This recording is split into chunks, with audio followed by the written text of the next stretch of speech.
Bonsoir à toutes et à tous. Aujourd'hui, dans cette petite capsule, je vais vous entretenir sur les notions de base de la physique quantique et essayer de souligner le lien qu'il y a avec notre âme, l'infini et Dieu, etc. Quelles sont les indications qui sont déjà écrites dans la Bible aussi. Mais aujourd'hui, je serai plus scientifique que religieux, parce que je vais vous parler du plus petit du plus petit. C'est la physique quantique étudie l'intérieur des atomes, les espaces entre les atomes, vraiment ce qu'il y a de plus petit. Il utilise pour ce faire les accélérateurs de particules, entre autres, qui sont situés ici en Europe, dans des départements français et suisses. Ces études de recherche sont menées par le CERN. Je vous ai déjà dit dans les capsules précédentes que tout était expliqué déjà bien avant, il y a 3000 ans, dans la Bible, avec le fameux tohu-bohu de la Genèse. Eh bien, j'arriverai toujours à propos de cette Genèse au chapitre 7, où Dieu donna souffle de vie à tous les êtres vivants. Et dans souffle de vie, il y a souffle et vie. Et donc, je vais vous parler aussi de la vie, mais de manière quantique, avec la vision quantique de la vie. Alors, donc, dans la vision petite. Pour ça, je dois passer par l'explication de ce qu'est les molécules, les atomes, etc. Je suis pas un grand scientifique, donc je vais faire vraiment de la physique quantique pour les nuls ou de la physique tout bêtement pour les nuls, et je vais essayer de faire un parallèle entre notre regard et la réalité que l'on crée. Donc voilà. Je vais commencer, donc j'ai écrit un petit bréviaire de 170 pages sur l'élévation spirituelle, où je parle donc de la physique quantique. Ce petit bréviaire s'appelle Sciences spirituelles et quantiques. Vous pouvez vous le procurer à demande. Dans ce chapitre, je commence comme ça. Est-ce que notre ADN, qui est notre matière, réagit-elle à la manière d'une onde? Et pourrait-on, nous aussi, à l'image de Saint Christophe, laisser passer la lumière? C'est une question essentielle, existentielle. Donc nous sommes faits de matière. Et nous sommes faits, vous le savez tous, d'un ADN. Nous possédons tous un ADN. Cet ADN est un ensemble de molécules. De l'eau, on sait que nous sommes faits de 60 ou 70% d'eau. Une molécule est un ensemble minimum de 2 atomes. Et cet atome est constitué d'un noyau et de un électron ou 2 électrons, ou un proton et un neutron. Le neutron étant d'énergie négative et le proton étant d'énergie positive. Vous remarquez là déjà que je vous parle d'énergie, comme je vous ai parlé d'énergie lors de la loi de l'attraction, comme je vous ai parlé d'énergie intérieure, comme je vous ai parlé d'énergie dans l'univers. Donc en fait, la matière même est constituée d'énergie. Le poids d'un atome est essentiellement celui de son noyau, à 99,9%. C'est-à-dire que les protons et les neutrons qui tournent autour de ce noyau ne constituent qu'une très très faible masse. Donc il y a le noyau, les protons qui se trouvent et les neutrons qui se trouvent autour de ce noyau, dans l'atome. Et qu'est-ce qu'on constate, si vous voyez bien le schéma, un rond du noyau et autour les électrons et les protons.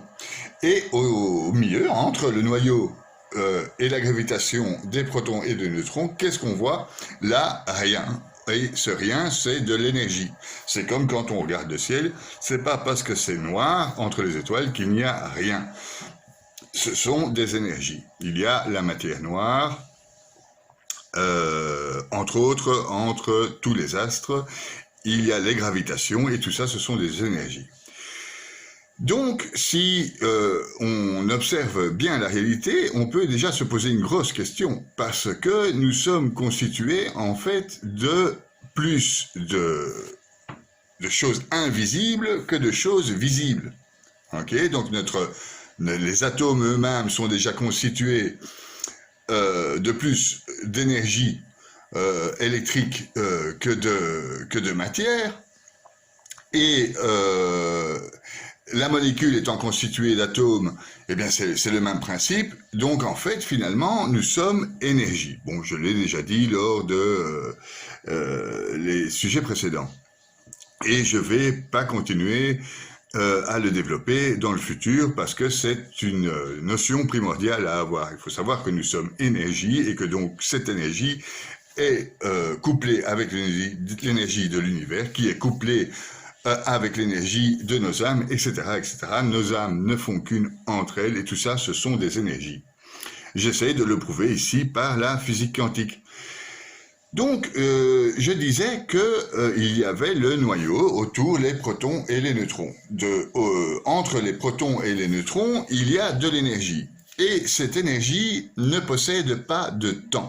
Et cette énergie a une vitesse infinie, ou une énorme vitesse. On peut considérer en fait que cette énergie est un peu pareille à l'énergie qu'on peut retrouver à l'intérieur de nous au moment présent. Quand nous sommes présents à nous-mêmes, nous avons à l'intérieur de nous aussi aucune notion de temps et nous avons la possibilité d'avoir une vitesse infinie.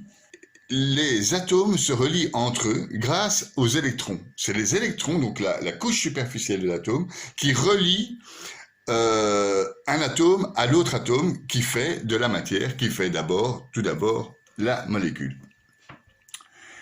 C'est ce qu'on appelle les configurations électroniques de la matière. Encore un terme de plus qui nous indique qu'il y a énergie.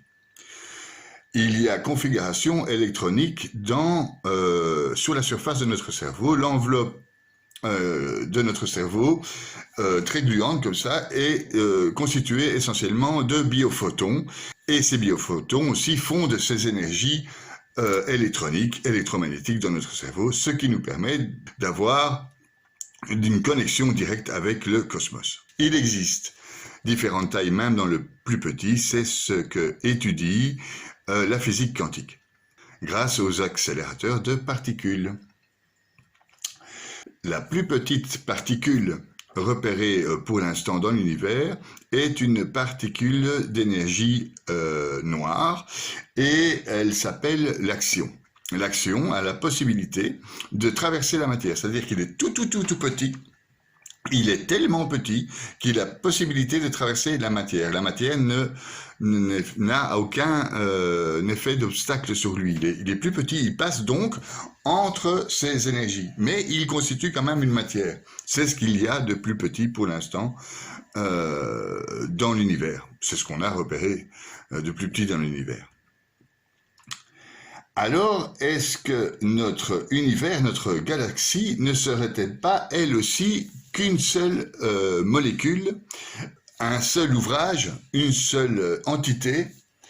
C'est ce que les philosophes et les astrophysiciens se posent actuellement comme question. Est-ce que cette galaxie ne serait pas juste un tout à l'image de la molécule au sein de notre univers, qui serait lui infini? En ce qui concerne la physique quantique proprement dite, je vais vous donner quelques exemples quantiques qui va vous exprimer la manière dont les scientifiques étudient cette science. Ils ont fait différents exemples très parlantes. On met des molécules dans le vide. Et ces molécules dans le vide sont positionnées de manière aléatoire. Ils ne forment pas une certaine courbe, une certaine forme d'onde. Et dans ce vide, on insère une molécule d'ADN. Et les physiciens quantiques ont découvert que les molécules placées de manière aléatoire se positionnaient de la même manière que les molécules d'ADN placées dans ce vide. Il y a donc corrélation énergétique entre ces deux formes de molécules. Elles s'obéissent. C'est ce que j'ai appelé la loi de l'attraction, qui est une loi qui est non seulement religieuse, mais qui est aussi physique. Et la physique quantique, c'est ce que j'adore dans la physique quantique, c'est que elle va tellement loin dans le plus petit qu'elle va finir, je suppose, par toucher notre âme. Les les émotions d'un donneur d'ADN changent la forme de l'ADN. Alors ils ont fait une autre expérience, ils ont placé un bout d'ADN dans le vide, dans une cage de vide, et le donneur de cet ADN se situait sur un lit à côté de la cage. Et on a fourni des émotions à ce donneur, on l'a rendu triste, on l'a rendu joyeux, on l'a rendu nerveux, on l'a rendu anxieux. Et qu'est-ce qu'on a constaté? C'est que les molécules de son ADN placées dans la cage variaient selon son état d'humeur, et ceci à distance. Il y a donc pas de problème pour un ADN de réagir par rapport à une énergie qui est émise à distance. Ils se sont dit, les scientifiques, nous allons placer pas la cage dans la même pièce que le donneur, mais nous allons placer la cage à 600 km du donneur. Et là, le donneur, on a fait la même expérience, on a changé son état d'humeur, ses sentiments, etc. Et on a vu que même à 600 km, les molécules d'ADN variaient. Il y a donc non seulement une corrélation énergétique entre le donneur et son ADN à distance, mais non seulement à distance, mais à très longue distance. Donc, il semblerait que la vitesse soit extrêmement rapide pour faire varier la molécule d'ADN d'un endroit situé à 600 km. Ils se sont dit, on va on va essayer de connaître cette vitesse. Ils l'ont placée beaucoup plus loin et on regardait donc la vitesse à laquelle l'ADN allait changer. Eh bien, la vitesse est instantanée. C'est-à-dire que quand le donneur ADN faisait varier son émotion, etc., son ADN à l'autre côté de la Terre, c'est une image, variait de manière instantanée. C'était instantané. C'était au même instant. Donc, il n'y a pas de notion de temps non plus dans cette énergie. Ça nous pose évidemment de grandes questions philosophiques. S'il n'y a pas de temps entre ces énergies, pourquoi y aurait-il un temps à l'intérieur de nous? Ça corrobore l'idée même de l'âme au sein des molécules dans notre corps, la première âme, au sein de notre cœur, et peut-être aussi au-dessus de nous, et ça peut-être éventuellement à certains donner l'idée d'un créateur de tout cela. Ceci, c'est la première expérience. La deuxième observation des scientifiques, c'est une sorte de mimétisme qui s'applique entre espèces. Je m'explique. Des pies anglaises, elles perçaient les bouchons des bouteilles de lait mis devant les portes du village, et elles buvaient le lait en perçant les bouchons. Et ils ont constaté, les biologistes ont constaté que les pies de la même race qui étaient à 6000 km de là effectuaient avec les générations les mêmes actions. C'est-à-dire qu'à 6000 km de là, les pies perçaient le bouchon des bouteilles de lait, alors qu'elles étaient situées à 6000 km l'une de l'autre, que c'était juste impossible d'avoir appris quelque chose d'une espèce d'un côté du monde jusqu'à une autre espèce de l'autre côté du monde. Il y avait donc aussi un lien. C'est ce même lien que j'expliquais avec la réaction de l'ADN. Et il y a aussi les singes et les patates. Alors il y a dans une région du monde les singes qui mangeaient les pommes de terre et qui les nettoyaient dans la rivière. Cette même race de singes à l'autre côté du monde, en une génération, a appris à faire exactement la même chose. Vous allez me dire, c'est du hasard, etc. Mais enfin bon, il y a quand même beaucoup de hasard, surtout que je vous parle ici de science et pas de hasard. C'est de la science quantique. Et les bancs de poissons, quand vous voyez un banc de poissons, si vous êtes plongeur et si vous avez déjà vu des films sur la vie sous-marine, vous constatez que les sardines, par exemple, les maquereaux, avancent en banc comme ça et ils se mettent en groupe pour faire comme une sorte d'énorme poisson pour éviter à leurs prédateurs de les attaquer. Et donc ils se sont mis tous ensemble en un seul moment, en un seul instant, et ceci s'appelle des champs morphiques. Donc le champ morphique a permis à ces poissons à adopter la même attitude face à l'ennemi. Ce sont des masses énergétiques. Il n'y a pas eu d'apprentissage pour faire ceci, ils se sont tous mis d'accord en un instant pour former une masse qui ressemble à un autre plus gros poisson. C'est la même chose avec les abeilles ou les oiseaux. Vous avez déjà vu ces oiseaux s'envoler d'un arbre et former comme un champ morphique, comme une grosse masse d'oiseaux qui va dans tous les sens dans le ciel. C'est magnifique à voir, ça s'appelle les champs morphiques. Donc ça va du plus grand, donc de l'univers, où on se demande si notre galaxie ne serait pas en fait qu'une molécule au sein de notre univers, donc ne serait pas en fait qu'un seul élément, va un peu plus bas dans les animaux et les champs morphiques que adoptent ces animaux, les énergies divines aussi, les lois de l'attraction, va encore plus bas dans notre ADN, encore plus petit dans notre ADN, et va encore au plus petit dans le noyau des atomes, et va encore plus petit dans l'énergie qui sépare le noyau de l'atome et les électrons.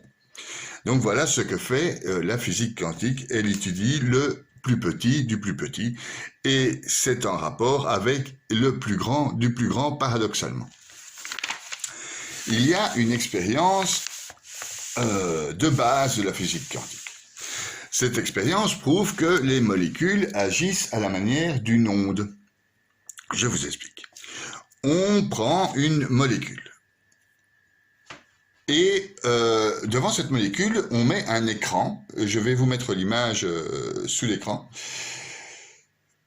On met un écran avec deux fentes. Une fente là et une fente là. On balance les électrons, c'est des photons. On les balance dans les trous de la paroi. Normalement, on met une deuxième paroi pour faire le calcul, à l'arrière, là, sur le schéma que vous le voyez, et normalement, la bille de molécules devrait se retrouver en passant dans le trou et devrait former un seul point de l'autre côté, comme la lumière. Quand vous mettez un carton avec deux trous, vous voyez le trait de lumière en face. Ok, ça devrait se passer comme ça.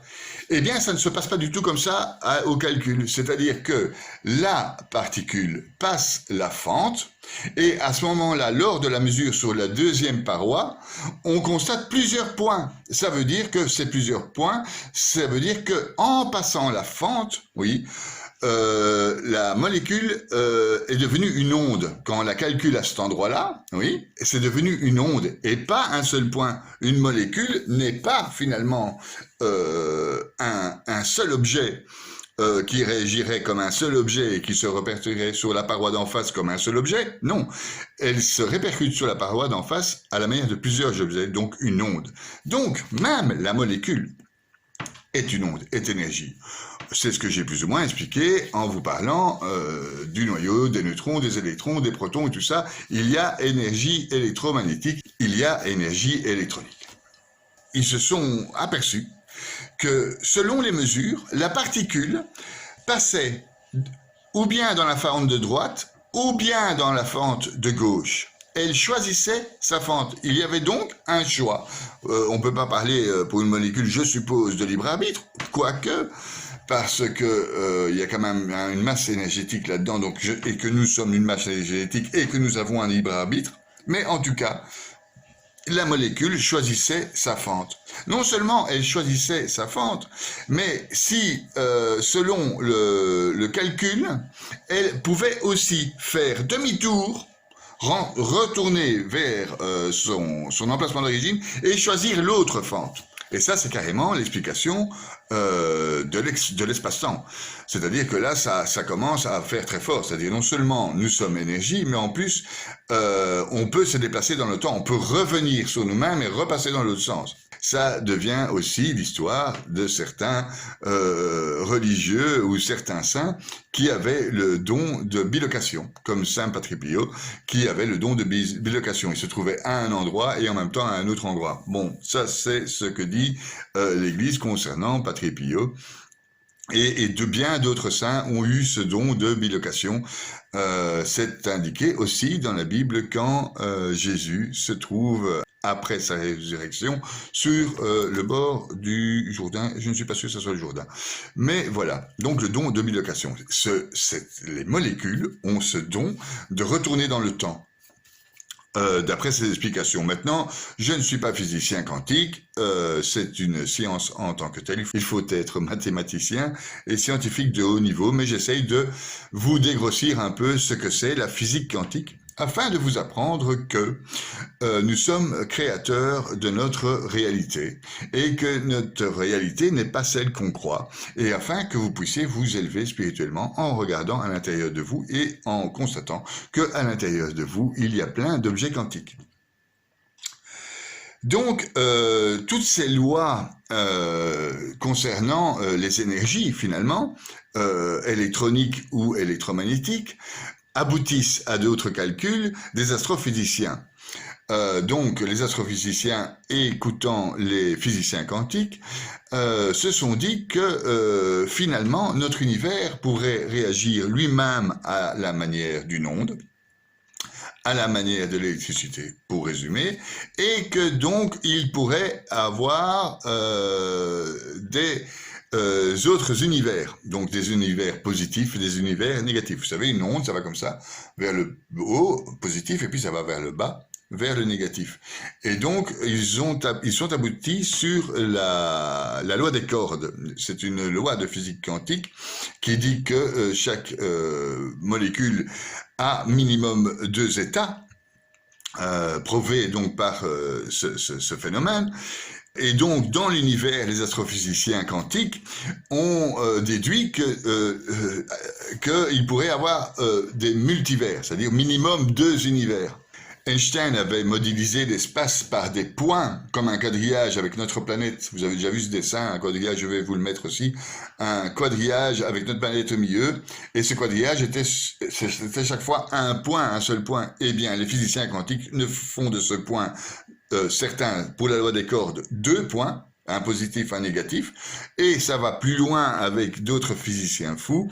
C'est la notion de multivers, et la notion de multivers, ce serait une notion d'onde hyper compliquée, c'est-à-dire qu'à la place d'avoir un positif, un négatif, non, il y aurait plusieurs points positifs, plusieurs points négatifs qui formeraient des multivers. Donc, différentes dimensions au sein même de notre univers. Et au sein même de ces univers, les mêmes extrapolations mathématiques ont pour but de démontrer que, à l'intérieur des trous noirs dans ces univers, mathématiquement, ils ont essayé de chercher que, à l'intérieur du trou noir, quand on va dans le fond du trou noir, on tombe sur une énergie énorme qui se répercuterait et qui formerait l'inverse, un cône inverse. Un trou noir, donc un cône qui va vers sa finition, vers sa pointe, et de l'autre côté de la pointe vers un autre cône, qui donnerait accès à l'autre univers, ou bien qui donnerait accès à d'autres propriétés spatio-temporelles. Je vous mets aussi le schéma. Je le répète, je ne suis pas ni astrophysicien, ni physicien quantique, ni mathématicien. Donc j'essaye en fait de vous prouver que nous sommes finalement qu'énergie, et que la réalité que vous voyez n'est pas celle que vous croyez. C'est-à-dire justement, paradoxalement, c'est justement la réalité que vous croyez qui est devant vous.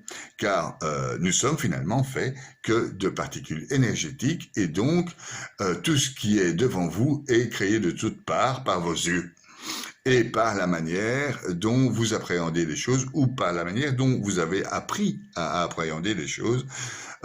D'autres personnes ont appris autre chose. Le Dalai Lama a une autre vision du monde que Hitler. J'ai d'autres visions du monde que vous, et vous avez des visions du monde, une autre vision du monde que quelqu'un d'autre. Nous sommes par contre tous en interaction les uns les autres via ce que j'appelle les liens énergétiques, ce que d'autres appellent les liens d'âme, ce que d'autres appellent Dieu. Il y a 2 états minimum dans notre composition moléculaire. Il y a aussi 2 états minimum dans le monde, c'est ce qu'on appelle les côtés positifs et les côtés négatifs, le plus et le moins, le yin et le yang, etc.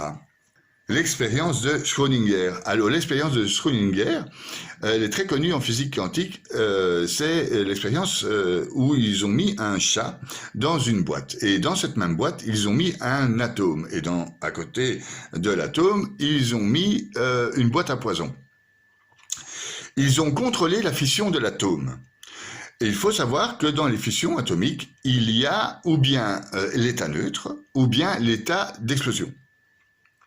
Et donc ils ont contrôlé dans cette boîte la fission de l'atome pour effectuer une fission. Et donc la question est, quand on fissionne l'atome qui déclencherait le poison pour tuer le chat, la question est-ce que le chat est mort ou vivant? Eh bien, ça dépend du choix de l'atome. Est-ce qu'il a été neutre ou est-ce qu'il a explosé? Et voilà, en fait, toute cette théorie sur la qualité du regard et de ce que nous observons. Est-ce que nous observons devant nous ce stylo, parce que nous estimons que ce stylo est un stylo? Et est-ce que ce stylo existe? Est-ce que sa masse qu'on prend, est-ce que la masse qu'on a est bien celui du stylo, et pas par exemple celui de ce pot de sel? Voilà la fin de ce chapitre. Alors, en résumé, il y a devant vous une réalité. Cette réalité, la physique quantique explique que vous la créez. Vous créez votre réalité. Comme je vous ai expliqué auparavant, avec votre attitude au sein du couple, si vous arrivez de mauvaise humeur chez vous, vous allez en rendre l'ensemble de votre famille mauvaise humeur. Vous créez donc votre réalité. Votre regard crée aussi ce qu'il voit. C'est-à-dire qu'il ne peut pas voir une masse énergétique en tant que telle. Il ne peut pas voir de forme, par contre, il la crée. C'est ce qu'explique la physique quantique. Donc, pour aller du plus petit au moyen, en grand, c'est-à-dire la taille de l'homme, nous allons nous poser une question sur nous-mêmes et savoir ce qu'il en est. Je déduis par là qu'il est important de choisir nos relations, de choisir nos lectures et de choisir ce qu'on regarde sur Internet ou à la télé. Parce que ça forge notre réalité et ça forge notre manière de voir. Certains psychologues, je ne sais plus qui a dit ça, nous sommes la somme des 5 personnes que nous fréquentons le plus. Donc si vous fréquentez des CON, eh bien, il y a beaucoup de chances que vous allez devenir un CON. Aussi, il faut se poser cette question, comment est-ce que je regarde le monde et comment j'observe le monde? Et est-ce que moi aussi, je suis, entre guillemets, cette victime de réalité qui est que je crée et que je vis selon la réalité qui existe? Est-ce que le regard de l'autre change notre propre comportement? Je m'explique. Quelqu'un dans sa voiture qui se gratte le nez se retrouve au feu rouge, il se gratte le nez. À sa droite se trouve un autre véhicule avec madame qui vous regarde, se gratter le nez. Et là, immédiatement, vous vous arrêtez de vous gratter le nez. Donc, vous êtes aussi dépendant du regard de l'autre. C'est-à-dire que vous créez votre propre réalité, mais vous changez la réalité de l'autre. Ça devient très compliqué. Par exemple, si vous n'aimez pas une personne, et que cette personne est nuisible pour vous, comme vous êtes la somme des 5 personnes que vous côtoyez le plus. Il suffit de tourner le dos pour ne plus la voir, on est d'accord? Donc en fait, quelqu'un qui vous est nuisible, tournez-lui le dos, vous ne la verrez plus. C'est pas quantique, c'est physique. Mais ça implique des notions quantiques pour vous. C'est-à-dire que cette personne n'interférera plus dans votre vie et vous n'intervenez plus dans sa vie et vous la rendez donc invisible. Cette personne peut devenir invisible. C'est génial. Maintenant, à propos de l'invisibilité, on a aussi tendance, les hommes ont tendance à cacher leur mauvais côté. Il faut savoir que notre nature, c'est la nature. Et notre nature ne nous fait pas de cadeaux. Mais nous avons la chance d'avoir une conscience, en tout cas d'avoir un esprit, une conscience et une âme qui pourrait diriger notre nature animale pour avoir une réflexion sur ce que nous faisons, sur nos actions et sur notre regard. Par exemple, quand un couple avorte d'un petit être humain, est-ce qu'il existe cet être humain ou pas? C'est une question fondamentale de notre société. Et c'est une preuve encore plus évidente, plus matérielle, certes, de la vision quantique des choses. C'est-à-dire que pour ce couple, pour cette femme ou cet homme, il n'y a pas de notion de crime. A priori, maintenant, l'avortement est légalisé, il fait plus de morts que toutes les guerres qui n'aient jamais été faites auparavant, mais il y a donc là cette notion quantique d'invisibilité de l'être vivant. Donc la société a rendu invisible un être vivant qui se trouvait vivant à l'intérieur d'une femme vivante. Tout ceci étant vivant devant les êtres est devenu complètement invisible pour la société. Et on va de fort en fort en faisant des lois appuyant ce genre de comportement. Voilà, donc ça c'est des comportements politiques qui ont des conséquences ethniques et quantiques sur la réalité que nous créons. Et donc il est important de regarder à l'intérieur de nous et de regarder aussi à l'extérieur de nous ce que nous faisons de notre regard. Je ne vais pas faire de polémique sur les changements climatiques, sur les pandémies, etc. Ce n'est pas le but de cette capsule. Donc voilà, je vous embrasse, à la prochaine. Donc, une fois de plus, jetez vos télés, intéressez-vous à des sujets intéressants qui vous développent intérieurement. N'oubliez pas de faire un petit pouce et de vous abonner à ma chaîne, de partager si vous avez aimé, de faire des remarques, éventuellement de me poser des questions. Et si vous avez un sujet de prédilection, faites-moi en part. À la prochaine.